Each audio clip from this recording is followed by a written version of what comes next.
वक्रतुंड महाकाय सूर्यकोटि समप्रभ निर्विघ्नं कुरु मे देव सर्वकार्येषु सर्वदा। वक्रतुंड महाकाय सूर्यकोटि समप्रभ निर्विघ्नं कुरु मे देव सर्वकार्येषु सर्वदा। राधे राधे, जय श्री कृष्णा। मैं सीमा सिंह आप सभी धर्म प्रेमियों को सादर प्रणाम करती हूँ। आज मैं आपको श्रीमद् भगवत गीता के महात्म्य और अध्याय को सुनाने जा रही हूँ। पौष मास में श्रीमद् भगवत गीता के महात्म्य और अध्याय को सुनने से बहुत पुण्य धर्म लगता है। आइए आज हम पहला अध्याय और पहला महात्म्य सुनते हैं। ओम नमो भगवते वासुदेवाय वासुदेव विश्वेश्वराय आदि पुरुष अपरंपार अलेख पुरुषाय नमः। अर्थात जगत बंधु ज्योति स्वरूप जिय की जाननहार हरि यश मांगन आयो दास प्रभु के द्वार। एक बार पार्वती जी ने महादेव जी से कहा कि हे भगवान, आप सब तत्वों के ज्ञाता हैं। आपकी कृपा से मुझे विष्णु संबंधी सभी प्रकार के धर्म सुनने को मिले जो समस्त लोक का उद्धार करने वाले हैं। हे देवेश, अब मैं गीता का महात्म्य आपके मुख से सुनना चाहती हूँ, जिसका श्रवण करने मात्र से श्री हरि में भक्ति बढ़ जाती है। तब महादेव जी माता पार्वती जी से बोले, हे देवी, जिनका श्री विग्रह अलसी के फूल की भांति श्याम वर्ण का है, पक्षी राज गरुड़ ही जिनके वाहन हैं, जो अपनी महिमा से कभी च्यूत नहीं होते तथा शेषनाग की शैया पर शयन करते हैं, उन भगवान महाविष्णु की हम उपासना करते हैं। एक समय की बात है, मूर दैत्य के नाशक भगवान विष्णु शेषनाग के रमणीय आसन पर सुखपूर्वक विराजमान थे। उस समय लोगों को आनंद देने वाली भगवती लक्ष्मी ने आदरपूर्वक प्रश्न किया। श्री लक्ष्मी जी ने विष्णु भगवान से पूछा कि हे भगवान, आप संपूर्ण जगत का पालन करते हुए भी अपने ऐश्वर्य के प्रति उदासीन से होकर जो इस क्षीर सागर में नींद ले रहे हैं, इसका क्या कारण है? तब भगवान विष्णु माता लक्ष्मी से बोले कि हे सुमुखी, मैं नींद नहीं लेता हूँ, अपितु तत्व का अनुसरण करने वाली अंतर्दृष्टि के द्वारा अपने ही महेश्वर तेज का साक्षात्कार कर रहा हूँ। हे देवी, यह वही तेज है जिसका योगी पुरुष कुशाग्र बुद्धि के द्वारा अपने अंतःकरण में दर्शन करते हैं तथा जिसे मीमांस के विद्वान वेदों का सार तत्व निश्चित करते हैं। वह महेश्वर तेज एक अजर प्रकाश स्वरूप आत्मरूप रोग और शोक से रहित अखंड आनंद का पुंज निष्पंद तथा द्वैत रहित है। इस जगत का जीवन उसी के अधीन है, मैं उसी का अनुभव करता हूँ। हे देवेश्वरी, यही कारण है कि मैं तुम्हें नींद लेता हुआ प्रतीत हो रहा हूँ। तब माता लक्ष्मी विष्णु भगवान से बोली कि हे ऋषिकेश, आप ही योगी पुरुषों के ध्येय हैं। आपके अतिरिक्त भी कोई ध्यान करने योग्य तत्व है, यह जानकर मुझे बड़ा कौतूहल हो रहा है। इस चराचर जगत की सृष्टि और संहार करने वाले स्वयं आप ही हैं। आप सर्व समर्थ हैं। इस प्रकार की स्थिति में होकर भी यदि आप उस परम तत्व से भिन्न हैं तो मुझे उसका बोध कराइए। श्री भगवान विष्णु माता लक्ष्मी से वापस बोले कि हे प्रिय, आत्मा का स्वरूप द्वैत और अद्वैत से पृथक, भाव और अभाव से मुक्त, आदि और अंत से रहित है। शुद्ध ज्ञान के प्रकाश से उपलब्ध होने वाला तथा परमानंद स्वरूप होने के कारण एकमात्र सुंदर है। वही मेरा ईश्वरीय रूप है। आत्मा का एकत्व ही सबके द्वारा जानने योग्य है।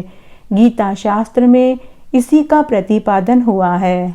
अमित तेजस्वी भगवान विष्णु के ऐसे वचन सुनकर माता लक्ष्मी ने शंका उपस्थित करते हुए कहा कि हे भगवान, यदि आपका स्वरूप स्वयं परमानंदमय और मन वाणी की पहुँच के बाहर है तो गीता कैसे आपका बोध कराती है? मुझे इसमें संदेह हो रहा है। कृपया मेरे संदेह का निवारण कीजिए। तब भगवान विष्णु माता लक्ष्मी से बोले कि हे सुंदरी सुनो, मैं गीता में अपनी स्थिति का वर्णन करता हूँ। क्रमशः 5 अध्यायों को तुम 5 मुख समझो, 10 अध्यायों को 10 भुजाएं तथा 1 अध्याय को उदर और 2 अध्यायों को दोनों चरण कमल ही समझो। इस प्रकार यह 18 अध्यायों की वाग्मयी ईश्वरीय मूर्ति ही तुम्हें समझनी चाहिए। यह ज्ञान मात्र से ही महान पातकों का नाश करने वाली है। जो उत्तम बुद्धि वाला पुरुष गीता के 1 या आधे अध्याय का अथवा 1 आधे या चौथाई श्लोक का भी प्रतिदिन अभ्यास करता है, पढ़ता है, सुनता है, सुनाता है, वह मेरे ही लोक को प्राप्त होता है। वह सुशर्मा के समान मुक्त हो जाता है। तब माता लक्ष्मी ने भगवान विष्णु से कहा कि हे देव, ये सुशर्मा कौन था, किस जाति का था और किस कारण से उसकी मुक्ति हुई। भगवान विष्णु ने कहा कि हे प्रिय, सुशर्मा बड़ी ही खोटी बुद्धि का मनुष्य था। पापियों का तो वह शिरोमणि ही था। उसका जन्म वैदिक ज्ञान से शून्य एवं क्रूरता कर्म से करने वाले ब्राह्मणों के कुल में पैदा हुआ था। वह न ध्यान करता था, न जप करता था, न ही कोई होम करता था और न ही कोई व्रत उपवास करता था, न ही वह अतिथियों का सत्कार करता था। वह लंपट होने के साथ सदा ही विषयों के सेवन में आसक्त रहता था।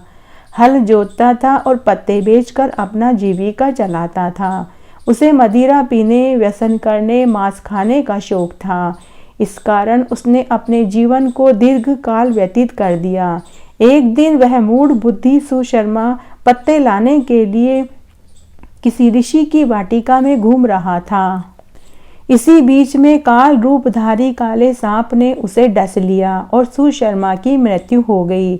उसके बाद वह अनेक नरकों में जाकर वहां की यातनाएं भोग कर वापस मृत्यु लोक में लौट आया और वहां बाँझ ढोने वाला बैल बना।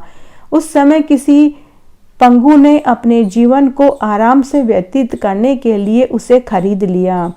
बैल ने अपने पीठ पर उस पंगु का भार ढोया और बड़े कष्ट से 7-8 वर्ष बिताए। एक दिन वह पंगु किसी ऊंचे स्थान पर बहुत देर तक तेजी के साथ उस बैल को घुमाता रहा। इससे वह बैल थक कर पृथ्वी पर गिर पड़ा और मूर्छित हो गया। उस समय वहां कौतूहलवश लोगों की भीड़ एकत्रित हो गई। उस जन समुदाय में किसी पुण्यात्मा व्यक्ति ने उस बैल का कल्याण करने के लिए उसे अपना पुण्य दान किया। उसके बाद कुछ दूसरे लोगों ने भी अपने अपने पुण्यों को याद करके उसको दान दे दिया, ताकि वह बैल जो मृत्यु के लिए छटपटा रहा था उसकी आसानी से मृत्यु हो सके। लेकिन किसी के भी पुण्य दान करने से उस बैल की मृत्यु नहीं हुई। वह बैल मृत्यु के लिए तड़पता रहा और उसका मालिक उसे वहीं छोड़कर चला गया। उसी समय वहां एक वेश्या आई।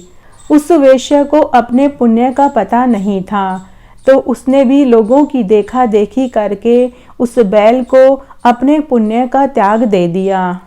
उसके पश्चात उस बैल की मृत्यु हुई।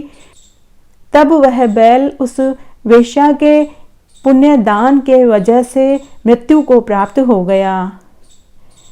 तभी यमराज के दूत उसको लेकर यमपुरी में पहुंचे। वहां जब वह बैल यमराज के द्वार पर पहुंचा तो उस वेश्या के पुण्य फल की वजह से उसे दूसरी योनि में मनुष्य योनि का जन्म मिला और वह एक ब्राह्मण के घर में पैदा हुआ।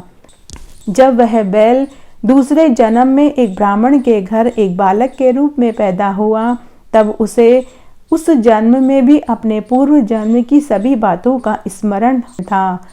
जब वह 12 वर्ष का हुआ तब वह उस वेश्या को ढूंढने के लिए अपने घर से निकल पड़ा। ब्राह्मण बालक उस वेश्या को ढूंढने के लिए काशी में पहुंच गया। काशी में उसने वहां उस वेश्या को देखा तो उसने पूछा कि हे देवी, पिछले जन्म में मैं एक बैल की योनि में था और मैं मृत्यु के लिए तड़प रहा था।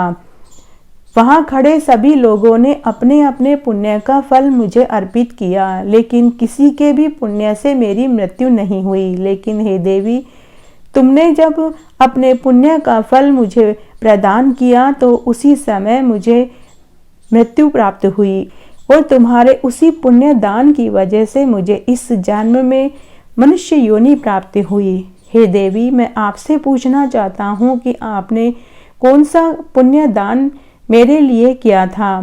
तब उस वेश्या ने कहा, मेरे घर में पिंजरे में एक तोता है, वह प्रतिदिन कुछ पाठ पढ़ता है, उसी से मेरा अंतःकरण पवित्र हुआ और उसी का पुण्य मैंने तुम्हें दान किया है। इसके बाद वह ब्राह्मण बालक वेश्या के साथ उसके घर गया और उस तोते से पूछा।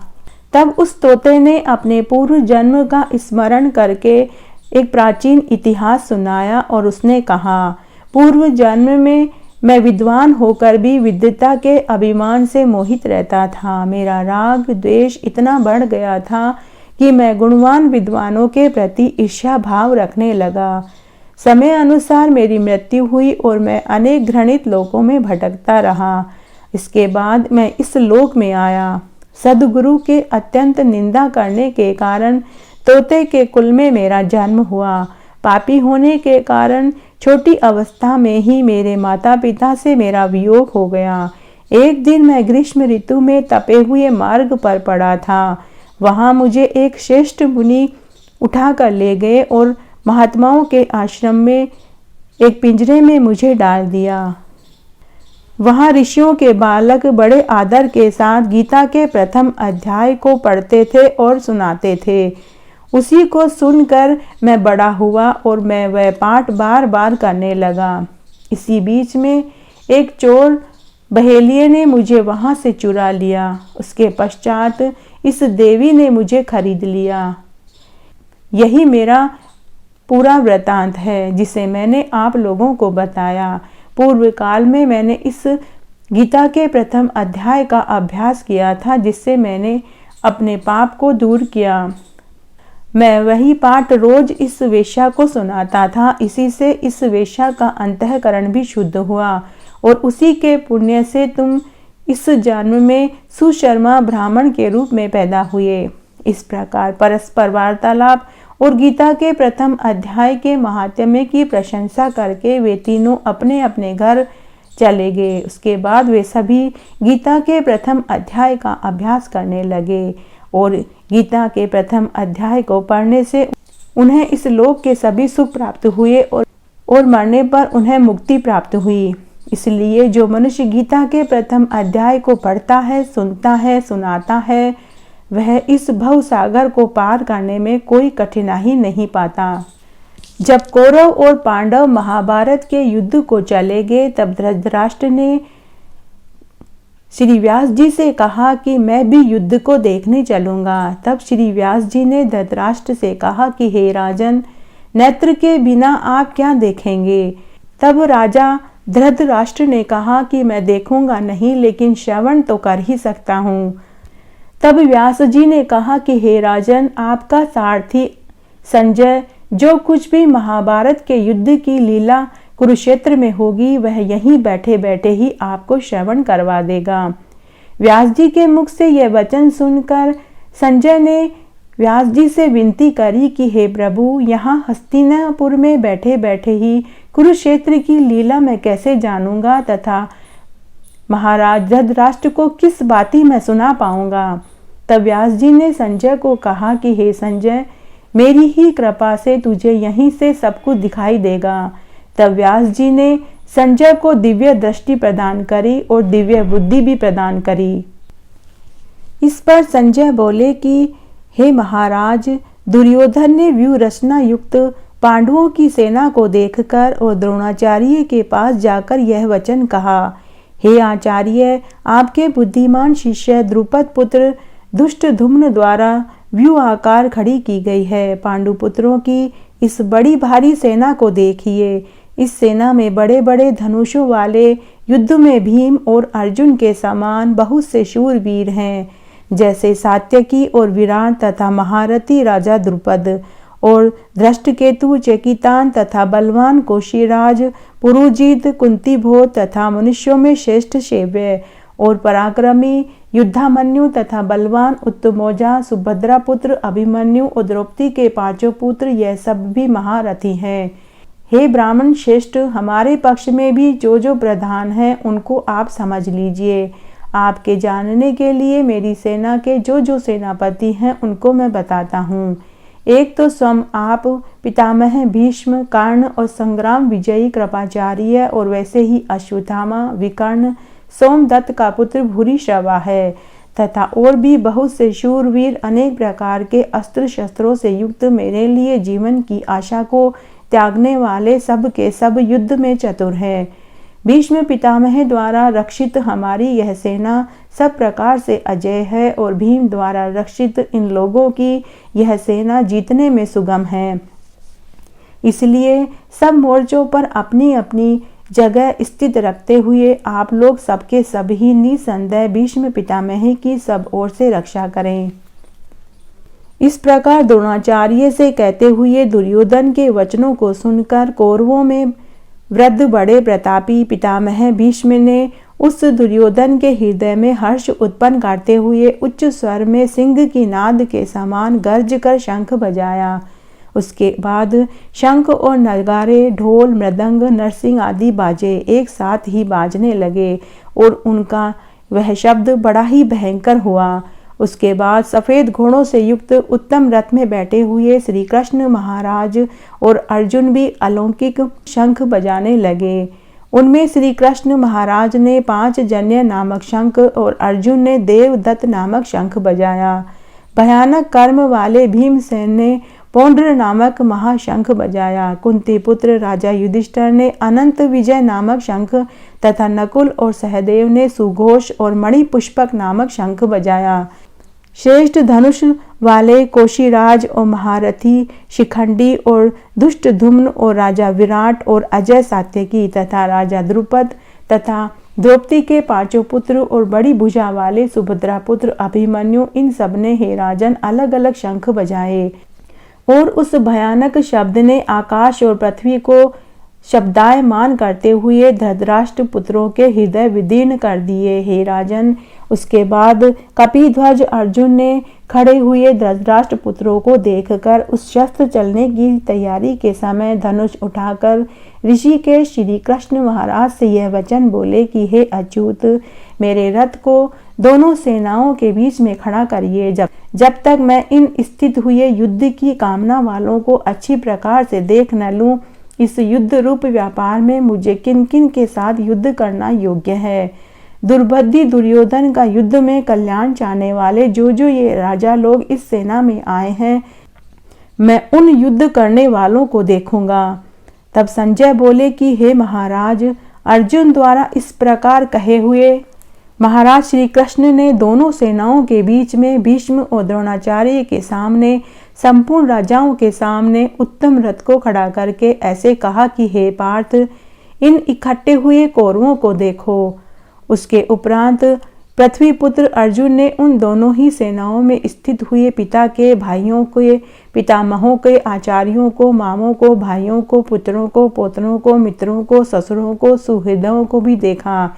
इस प्रकार उन खड़े हुए संपूर्ण बंधुओं को देखकर वह अत्यंत करुणा से युक्त हुआ। कुंती पुत्र अर्जुन शोक में पड़ गया और बोला कि हे कृष्ण, इस युद्ध की इच्छा वाले खड़े हुए स्वजन समुदाय को देखकर मेरे अंग शिथिल हो गए हैं और मेरा मुख सूखता जा रहा है और मेरे शरीर में कंपन हो रहा है तथा हाथ से गांडीव धनुष गिर रहा है, त्वचा भी जल रही है और मेरा मन भ्रमित हो रहा है। इसलिए मैं यहाँ खड़ा रहने में समर्थ महसूस नहीं कर रहा हूँ। हे केशव, लक्षणों को तो विपरीत नहीं देखता हूँ तथा युद्ध में अपने कुल को मार कर कल्याण भी नहीं देखता।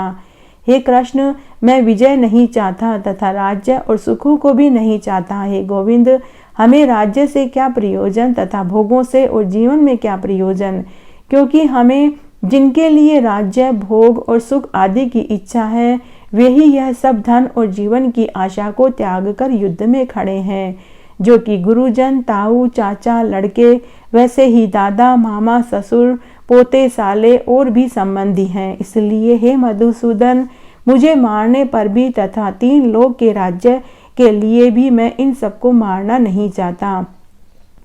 फिर पृथ्वी के लिए तो कहना ही क्या है जनार्दन, धृतराष्ट्र के पुत्रों को मारकर भी हमें क्या प्रसन्नता मिलेगी? इन आतताइयों को मारकर तो हमें पाप ही लगेगा। इससे हे माधव, अपने बंधुओं धृतराष्ट्र के पुत्रों को मारने के लिए हम योग्य नहीं हैं, क्योंकि अपने कुटुंब को मारकर हम कैसे सुखी रह सकते हैं? यद्यपि लोभ से भ्रष्टचित हुए यह लोग कुल के नाशकृत दोष को मित्रों के साथ विरोध करने में पाप को नहीं देख रहे हैं, परंतु हे जनार्दन, कुल के नाश करने से होते हुए दोष को जानने वाले हम लोगों को इस पाप से हटने के लिए क्यों नहीं विचार करना चाहिए? क्योंकि कुल के नाश होने से सनातन कुल धर्म नष्ट हो जाता है। धर्म के नाश होने से संपूर्ण कुल को पाप भी बहुत दबा देता है। तथा हे कृष्ण, पाप के अधिक बढ़ जाने से कुल की स्त्रियां दूषित होती हैं। विष्णु, स्त्रियों के दूषित होने से वर्ण संकर उत्पन्न होता है और वर्ण संकर कुल घातियों को और कुल को नरक में ले जाने के लिए होता है। लोप हुए पिंड और जल की क्रिया वाले अनेक पितरलोक भी गिर जाएंगे और इन वर्ण संकर कारक दोषों से कुल घातियों के सनातन कुल धर्म और जाति धर्म नष्ट हो जाते हैं। तथा हे जनार्दन, नष्ट हुए कुल धर्म वाले मनुष्यों का अनंत काल तक नरक में वास होता है, ऐसा मैंने सुना है। अहो, शोक है कि हम लोग बुद्धिमान होकर भी महान पाप करने जा रहे हैं। राज्य और सुख के लोभ में अपने ही कुल को मारने के लिए तैयार हो रहे हैं। यदि मुझे शस्त्र रहित न सामना करने वालों को शस्त्रधारी धृतराष्ट्र के पुत्र रण में मारे तो वह मारना भी मेरे लिए अति कल्याणकारी होगा। तब संजय बोले कि रणभूमि में शोक से उद्विग्न मन वाले अर्जुन इस प्रकार कहकर बाण सहित धनुष को त्याग कर रथ के पिछले भाग में जाकर बैठ गए। इस प्रकार आज मैंने आपको श्रीमद् भगवत गीता का पहला महात्म्य और पहला अध्याय सुनाया। आशा करती हूँ आपको ये जरूर पसंद आएगा। मेरे साथ बने रहने के लिए आपका धन्यवाद। आगे के गीता के महात्म्य और अध्याय के लिए भी आप इसी तरह मेरे साथ बने रहें। धन्यवाद।